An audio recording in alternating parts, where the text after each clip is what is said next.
let's think about how incredible the Greeks were. If you look at literature, the Greeks basically created literature with Homer, okay? Homer wrote 2 books called the Iliad and the Odyssey. And he wrote these books about 3,000 years ago. Then you have Plato, philosophy, Plato. And even today, there are many who consider Plato the greatest philosopher who ever lived. There are many people who read The Republic by Plato, and they say it transforms their lives. Okay? So not only did the Greeks create civilization, but their works, their books, are still widely read today and considered amazing. Okay? So now the question I have is, how did this happen? How were the Greeks able to create humanity's greatest civilization? In really about 200 years, okay? They really were not dominant for a long time. They really created all these works in about 200 years altogether. So how is this possible? Okay, so there are 3 major reasons why Greek civilization became dominant. The first reason is the polis. The polis, it's hard for us to translate it. We usually translate it as city-state, okay? A city-state.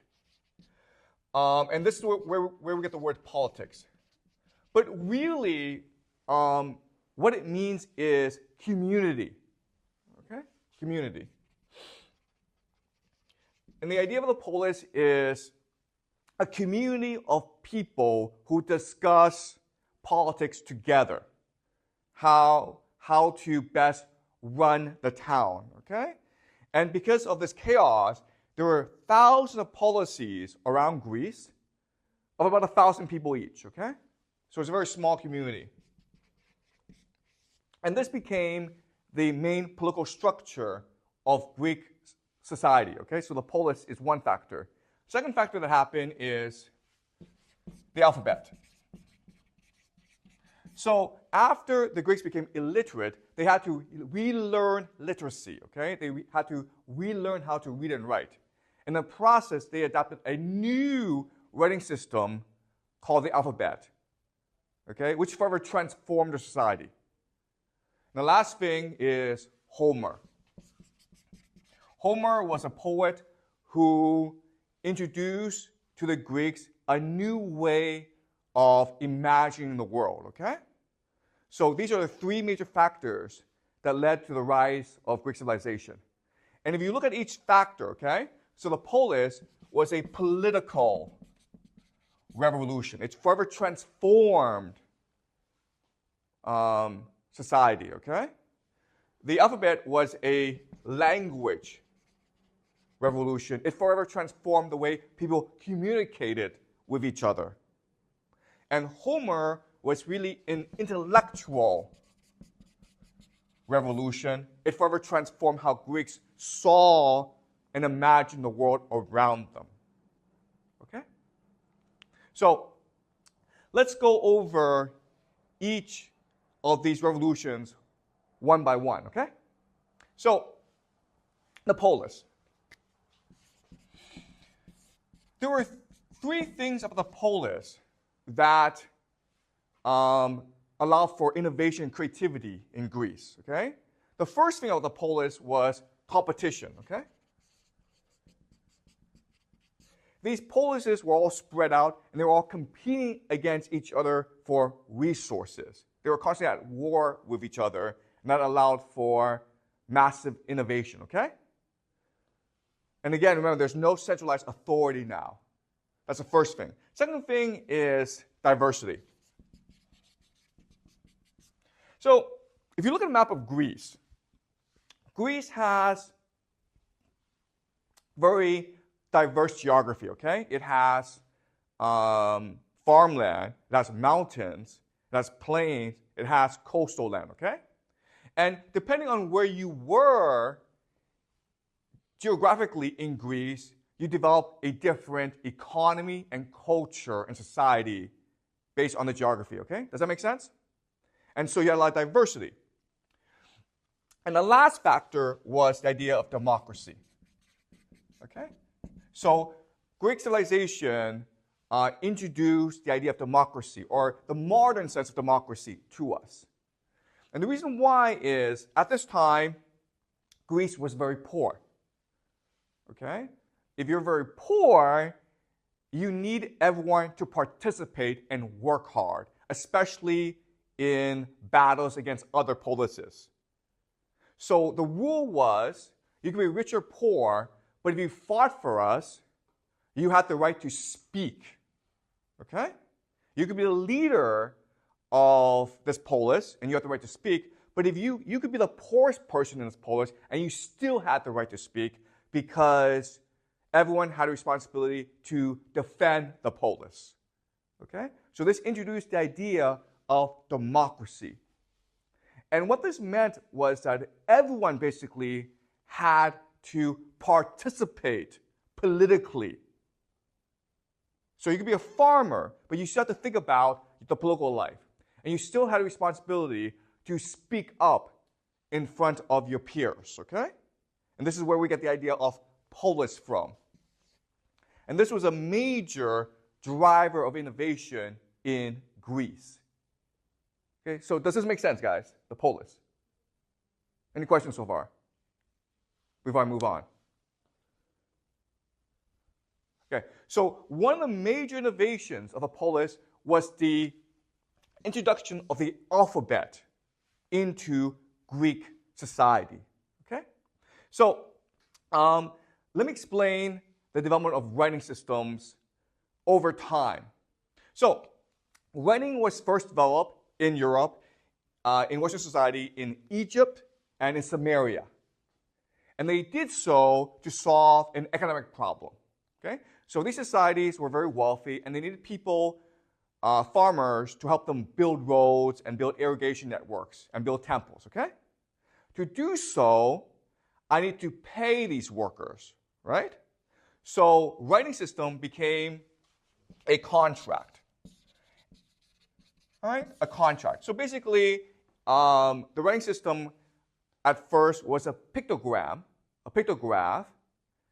that served the function of a contract. So for example, if I do this, okay, two people, okay?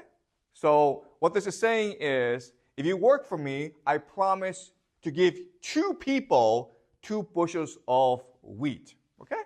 And so when you have this, you can then give it to me, and I have to give you the wheat. Does it make sense? So they first started as pictograms. And then what they recognize is, hey, we can just have this as symbols, right? So maybe just 2 faces and then 2 V's. And this could represent the same thing, because everyone understood what it meant. So you went to symbolism. That's the next step. All right? But then what they recognize is, hey, these symbols can also represent ideas. Okay, so here's the example. All right, so you have maybe a sun and a moon, right? Okay, sun and moon. They can represent the sun and the moon, but if you put them together, okay, sun and the moon, you get the concept of day, right? So now you have a concept, an idea, day, okay? We call this an ideogram. And guess what, guys? Chinese is an ideogrammic language. Does that make sense? Okay, and then as they continue developing writing, they recognize that, you know what?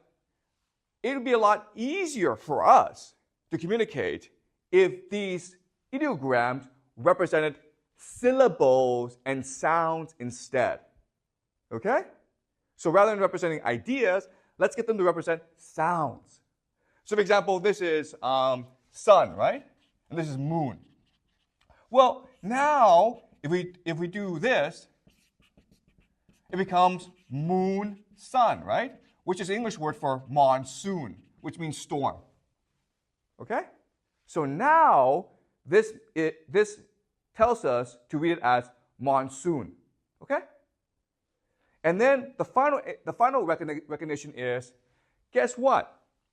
We can actually just have the sound represent a consonant, okay? The simplest sound. And this would be an M, this would be an S. So if I write something like this, it now becomes SM, or sum, okay? And we call this the alphabet, okay? So this is the development of writing. And the reason why we do this is with each innovation, with each development, we're allowed more flexibility in our language to communicate our ideas. Okay? So now with the alphabet, something remarkable has happened. Before these different stages of writing required a professional class of people to manage the writing system. Okay? We call these scribes, right? Scribes. The reason why is that writing is not speaking. Speaking is one language, but writing is a different language. This is true for Chinese, right? Well, it's true back then as well. So to learn to read and write, you had to have professional scribes to do so because it was such a complicated task. Okay? Does that make sense? All right? But now, with the alphabet, writing can become speaking. And this marked an incredible revolution in human thought and the capacity to think, okay? So let me explain why. Before the invention of writing, we lived in an oral culture. An oral culture, okay? An oral culture means we don't write, we just speak to each other. All right? Now we live in a writing culture, a literary culture, where we don't actually speak to each other, we mainly just write to each other, okay? So mainly through email or texting, okay? The thing about oral culture is it forces everyone to have a really strong memory. The reason why is when I speak, I have to remember my speech, right? And then you have to remember my speech in order to respond to my speech. And these speeches go on for like hours and hours. But there's also a lot of advantages to writing culture as well that oral culture doesn't have. So for example, the first major advantage is rather than emotional, it has to be logical. Right? It has to make sense by itself. I can't trick you with rhetoric. All right? I have to use reason and logic to persuade you because you can read it at your own time. Okay? So that's the first major advantage. Second major advantage is it's very disciplined. Okay? Meaning, okay, I can't make up words. I have to use words we agree on. Okay? The third major advantage is even though it decreases my memory, it stores up brain space for me to think deeply about the argument, for me to reflect on your argument and find logical problems in your argument, okay? Does that make sense? All right? Now we are in a literary culture and we've lost the oral culture, okay? But when the Greeks discovered the alphabet, what happened was they combined the advantages of both cultures, okay?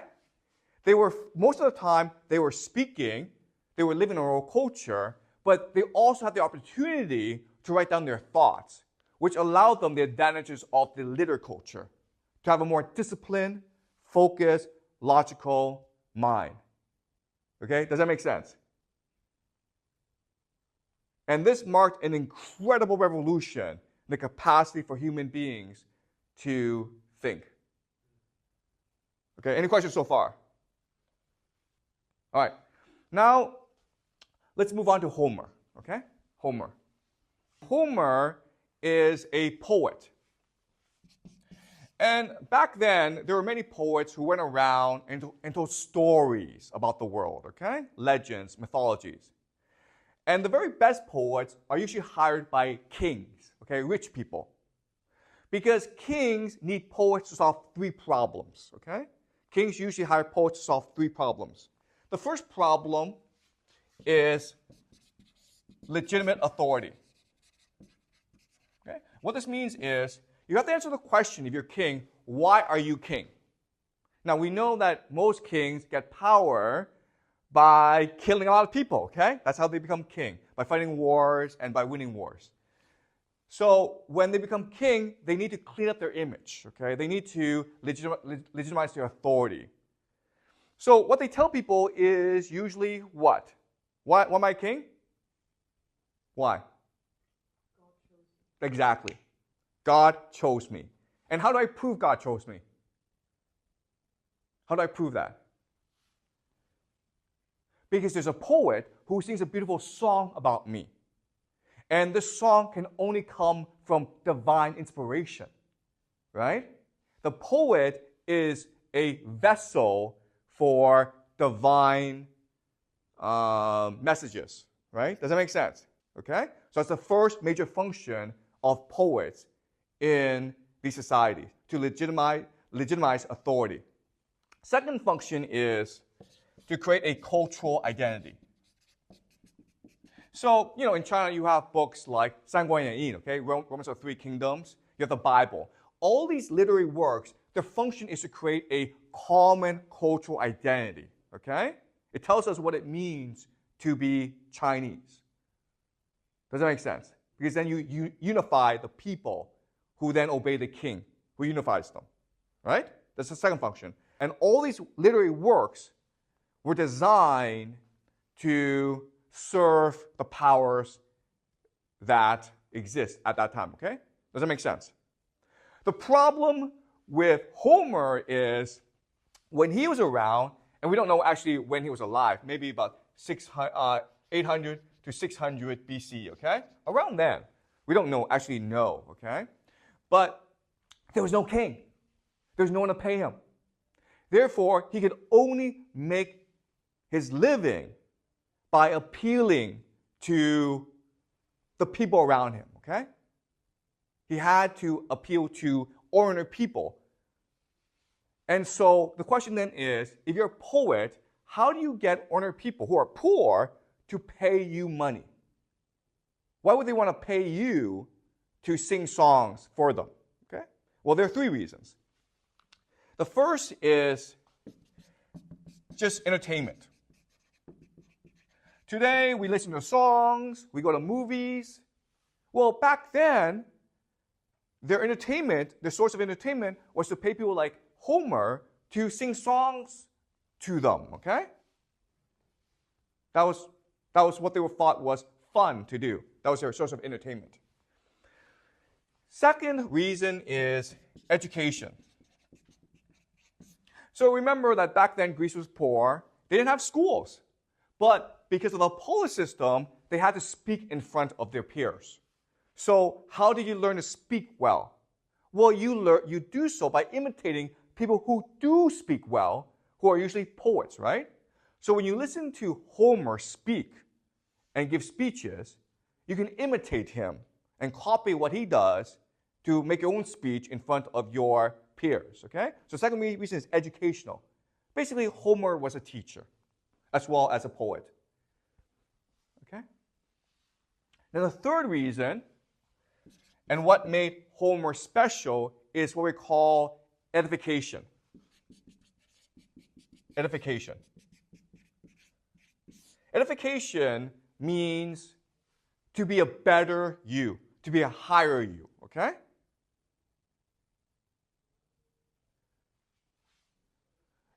And edification, the way that Homer accomplished edification is by changing the way that you saw the world around you, the way you felt about the world, the way you imagined the world, okay?